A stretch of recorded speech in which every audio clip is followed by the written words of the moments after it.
अत्यंत वेगाने वाकड्या तिकड्या दिशेत उडणाऱ्या लहान पक्ष्यांमध्ये ही खड पाकोळी चिमणीपेक्षा लहान आकाराचा हा पक्षी सुधारित यादीनुसार धूसर कडा पंकोळी व इंग्रजीमध्ये डस्की क्रॅग मार्टिन या नावाने ओळखला जातो.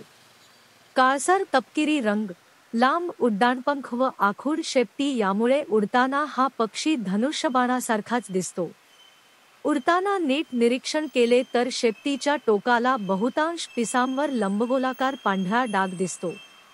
अगदी लहान चोच पण मोठ्या जबड्याच्या मदतीने या पाकोळ्यांना हवेतले कीटक सहज पकडता येतात. पायांचा आकार शरीराच्या मानाने लहान असतो.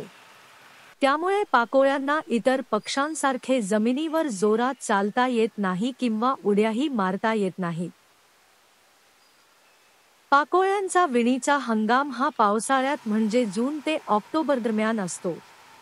कडेकपारीत, नदीच्या पुलाखाली किंवा इमारतींच्या कोप्यामध्ये जागा निश्चित केली जाते.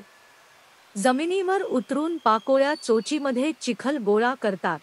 त्यात आपली लाळ मिसळून छोट्या छोट्या गोळ्या बनवतात.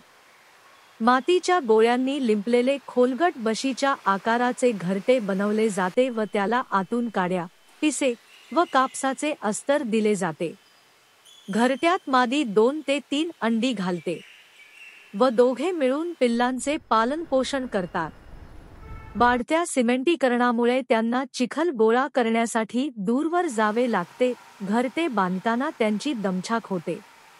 त्यामुळे असे घरटे आपल्या इमारतीच्या परिसरात दिसल्यास फक्त इमारतीचा कोपरा विद्रूप दिसतो किंवा पिल्लांच्या विष्ठेने घाण होते म्हणून ते उद्ध्वस्त करणे चुकीचे आहे. सोसायटीतील लोक निसर्गप्रेमी असल्याने हे घरटे सुरक्षित कसे राहील याकडे लक्ष देतात.